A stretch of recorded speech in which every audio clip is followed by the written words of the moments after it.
1410 yan, manipis lang yan. No? Yung wing core dito is 14. So, computations yung airfoil natin is scale 1 is to 6. So, hindi yan tatama dito, lalampas yan pagka yun mo. So, probably pagkanan. Ito. Okay. Black ink only So, ito yung data. Okay, so, yan ang ko yan. So, yan. Ipa-plus ko yan mamaya, hindi ko tatanggalin. Pero, ibibigay ko sa inyo para bukas nyo yung report number 6. Okay. So, picture nyo lang. Okay. Ay, ito. Oo, yan. Yan. Malaki ba? Okay. So, yan na. Gagawin nyo ngayon na yan, no? Tapos, afterwards, gagawin nyo ito para bukas. So, it happens bukas pala. Ano tayo? Per subject. Okay, wait na. Gagawin tayo. 9, 10, 11, 12, 1. May 11 hours ka para gawin yun. Lagi ang paspasa kayo. Naka-fast track. Tawag yan, fast track. Okay na. So, nakuha nyo na. Ito na yung report number 6. Sa report number 6, ito yan, no? So, ito, drawing ko to, ito. Okay. Now, itong hati na to, yung importante nito, itong spar din. Okay. Yung dimension nito is center to center. Center to center yan. Gitna nito spar. Doon siya nakatama. Okay. Yan, no? Center to center. Okay.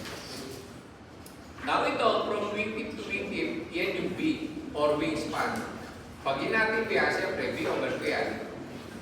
Yung B over 2 na yan, 60% yan, narin yung strat yan. No? Yan ang strat. Okay? So, siyempre, meron ka W, di ba?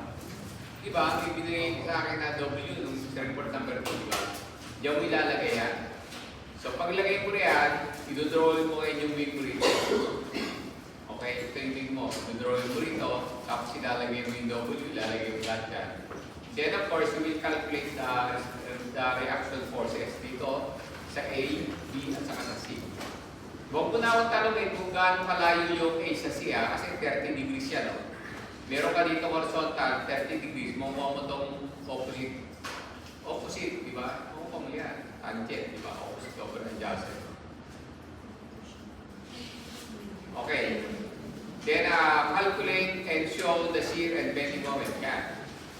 Last time, pinumpit nyo yung shear and bending, di ba? So, dito nyo nga apply yan. Shear and bending moment diagram. Then, draw the detailed wing fitting joints with isometric view. Scale 1 is to 1. So, yung scale 1 is to 1 mo ngayon is at points A, B, and C. Ano yung connection nito? Ano yung connection niyan? Saka ano yung connection nito? Kung paano yung connect. Okay? So, ganito yan. Nakaganon. Then, nakapol. Yun o. Ganon. Nakasuksok siya roon. Ito, spar yan. Yun, sa katawan nyo ng aircraft. So, nakaganyan siya. Pagito. Pagganyan. So, ipapasok yan rin, tapos lalagyan ng bolt dito. So, yung bolt niyan, dito sa strut, at saka dito sa katawan sa baba. So, center to center lang para wala tayong problema. Diretso, triangle lang. Okay? Then, sosolvin mo siya. Kukunin mo yan. Kasi later on, alam nyo na yung gagawin nyo, kung isolve nyo, bolt na ilalagay nyo na yan. Aluminum bolt. So, alam nyo na yun kung paano kukunin yan. Sa susunod nyo. Pero dito, since limited time lang naman kayo, sasabit nyo yung mga spak bukas, diba? Alas 7. So, hindi ko naman na isasama yung bolt sa susunod na. Okay? Sa 10, sa 14 na. Sa 14 na po. Okay, kasi wala naman ako sa 11 kasi may appointment ako sa labas. So, balik ako sa 13 na. Malipat ko papasok rito, after lunch. Hindi mo na makakapon. Halika, sa inyo. Question ako.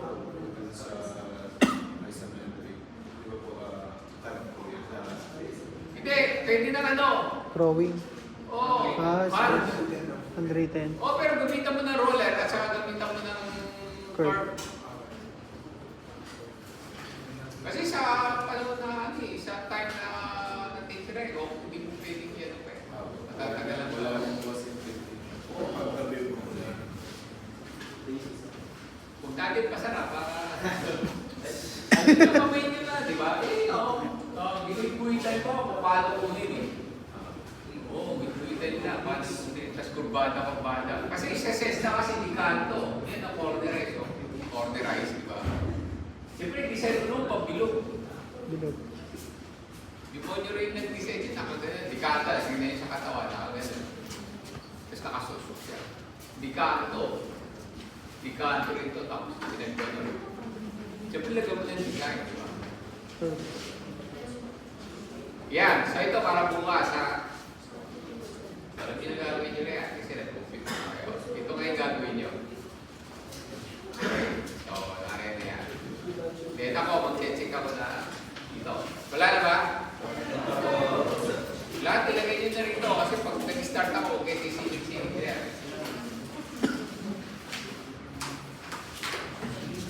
Pati binili ko sa inyo ha, nariyan. Andam po.